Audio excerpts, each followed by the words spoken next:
He destroyed her. Alex Padilla didn't just question Pam Bondi. He cornered her with facts, stripped away the spin, and forced the truth out into the open. She dodged. She deflected. But it didn't matter, because what she tried to hide, you're about to see it get exposed. Thank you, Mr. Chair. Before I begin, I just want to remind us all for the record that the 34 convictions, not indictments, convictions of former President, incoming President Trump were by a jury of his peers. Thank you, Ms. Bondi, for being here today, and I too would like to welcome your family and friends who are here. Thank you. Appreciated the opportunity to meet yesterday to learn about your priorities and discuss a number of issues that are important to me. But I got to tell you, as I reflected on our conversation yesterday and as I've observed the hearing today, I continue to have significant reservations on your ability to function as a truly independent Attorney General for your friend. Let's say you keep referring to him, your friend, President-elect Trump. So I hope you can address some of these concerns through your responses to my questions here. Now, the first issue area is something that we didn't get a chance to touch on yesterday.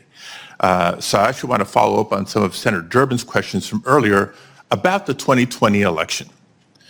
And to be specific, on the day after the 2020 presidential general election, you traveled to Philadelphia to appear alongside President Trump's then attorney, Rudy Giuliani. And together, you falsely asserted that President Trump had, quote, won Pennsylvania in that election. Now, I want to be clear, at that moment, there were still at least 1 million ballots left to be counted in Pennsylvania. Of course, President Biden went on to win the state by more than 80,000 votes. But in the following days, even after the results were clear, you continued to double down on the big lie, promoting falsehoods about election fraud and cheating without offering any actual evidence. And I remember it clearly because I served as California Secretary of State at the time, and I invited anybody associated with the Trump campaign who was making these claims to come forward with evidence of irregularities in the election or massive voter fraud. 4 years later, I still have seen none. So I ask you today, do you have any evidence of election fraud or irregularities in the 2020 election? So, First Senator. Yes or no? It's a yes or no question. First Senator. Do you have evidence, yes or no? First Senator.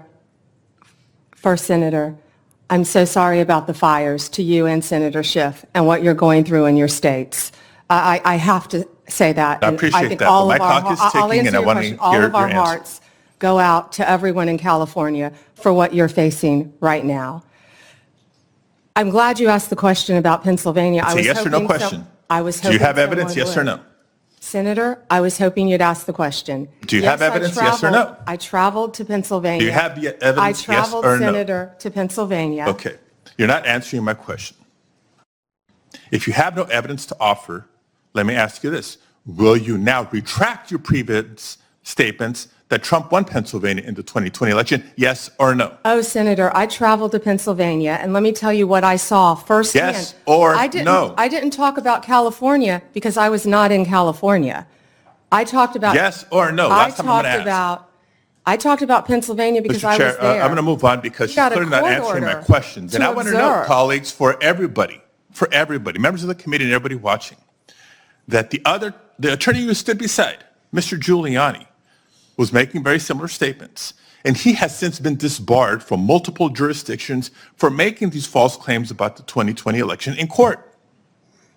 And like Mr. Giuliani, as you've noted today, you've taken an oath to uphold the Constitution just as an attorney. And now you're asking us to consider you to serve as the chief law enforcement officer in our country. So it's imperative, Ms. Bondi, that you subscribe to facts and evidence and not politically convenient conspiracy theories. Your job will be, your job will be to protect voters and election workers, not to undermine and dox them.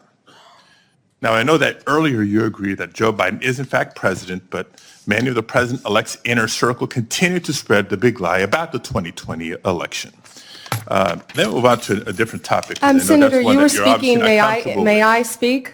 You cut me I want to off ask you the when I next was question. speaking. You can speak, and I hope you answer, Ms. Bondi. Well, I'd now, like when to we met answer yesterday, the previous one, Senator. when we met yesterday, You pointed your finger at me and you said did not you were seem speaking. to be familiar Let me answer with my question. the I'm not going to be Citizenship bullied by you, Clause, the Senator 14th Padilla. Amendment of the United States of America, which was deeply disappointing.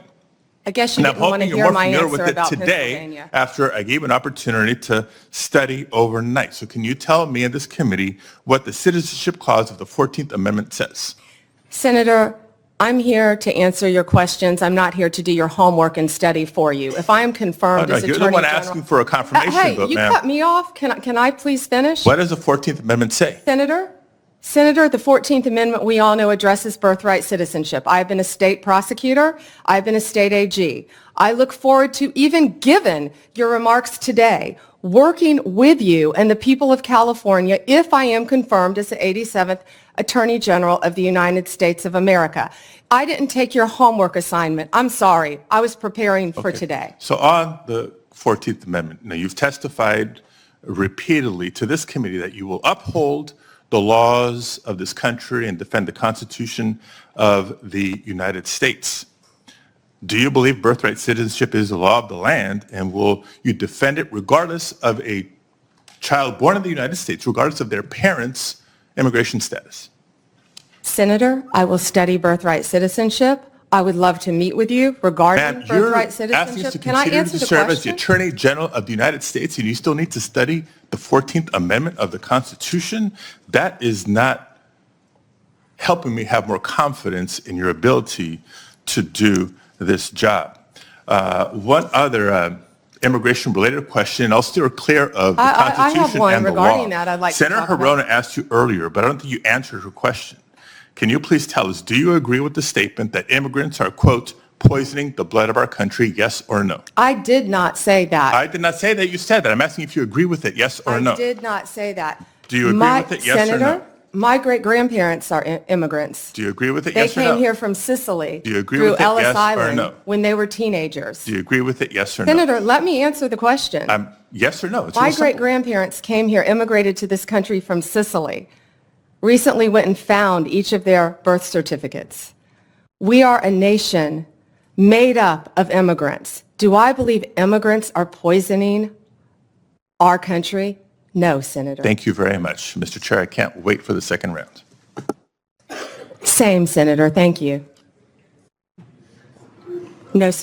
What you just witnessed is a textbook example of power being challenged by truth, of a public servant refusing to let gaslighting win, and of a nominee for the highest law enforcement position in the country falling apart under the weight of her own record. Alex Padilla didn't just ask questions, he executed a surgical takedown from the very start. He reminded the room and the nation of a fact too many have tried to forget, that Donald Trump was convicted not once, not twice, but 34 times by a jury of his peers. This wasn't opinion. This was fact. And yet, sitting across from him was Pam Bondi, a longtime Trump loyalist who once stood shoulder to shoulder with Rudy Giuliani, spreading the big lie in front of microphones, while over 1 million votes in Pennsylvania had yet to be counted. When Padilla gave her the opportunity repeatedly to say whether she had any actual evidence of voter fraud, she dodged, she spun, she tried to distract. She couldn't say yes because there is no evidence, and she wouldn't say no because doing so would mean betraying the narrative that got her there. That silence, that refusal, that's complicity. That's how the system protects itself, by appointing loyalists who know how to avoid the truth without technically lying, and it didn't stop there. When Padilla moved to the Constitution, the very document she claimed under oath she would defend, she couldn't even recite the Citizenship Clause of the 14th Amendment. She had the audacity to say she wasn't there to do someone else's homework, as if understanding the Constitution is extra credit, as if upholding the law doesn't require knowing it. And then, the moment that should send chills down every spine, Padilla asked a question that demanded moral clarity. Do you agree with the statement that immigrants are poisoning the blood of our country? A statement echoed by figures in the far right trying to normalize white supremacist talking points. And what did Bondi do? She didn't say no. She didn't say, that's wrong. She deflected. She talked about her grandparents. She wrapped herself in anecdotal nostalgia to avoid taking a stand against something morally rotten. And that, right there, is the most dangerous kind of cowardice. Because when leaders refuse to confront hate head on, they allow it to grow in the shadows. This wasn't just a bad interview. This was a window into how systems wrought Bondi's performance was not just evasive, it was revealing. It showed us that loyalty to Trumpism still outweighs outweighs loyalty to truth. That pretending not to hear the question is easier than answering it. That acting confused is safer than being honest. But here's the thing. We saw it, all of it, and we cannot unsee it. This moment matters because it's not just about her. It's about what we're willing to accept from the people who claim to represent law and order. If someone can't say the election wasn't stolen, if they can't defend birthright citizenship, if they can't call out xenophobia when it's staring them in the face, they have no business being anywhere near the Attorney General's office, period. This hearing exposed more than a nominee's flaws. It exposed a system that rewards evasion over clarity, spin over honesty, and loyalty to power over loyalty to principle. But Padilla's precision cut through that noise. Calm, relentless, focused. He reminded the country that truth still has defenders, and that when power ducks, someone has to hold the light steady. So now the question isn't just whether Pam Bondi should be confirmed. The real question is, what happens when we keep confirming people like her? What happens when we reward refusal to answer? When we treat the Constitution as optional? When we let the big lie linger just because no one's brave enough to call it what it is? This is bigger than a hearing. It's a test of our civic memory and of our willingness to demand better, because no one, not a former president, not his friends, not a nominee dodging yes or no questions, is above the Constitution. And if they act like they are, it's up to all of us to remind them, with votes, with voices, with vigilance. So if this moment shook you, if it made you think, if it fired you up, then don't let it fade. Share this video. Start conversations. Stay loud, stay focused, and remember what accountability sounds like, because it sounded a lot like Alex Padilla. He destroyed her. Alex Padilla didn't just question Pam Bondi. He cornered her with facts, stripped away the spin, and forced the truth out into the open. She dodged. She deflected, but it didn't matter. Because what she tried to hide, you're about to see it get exposed.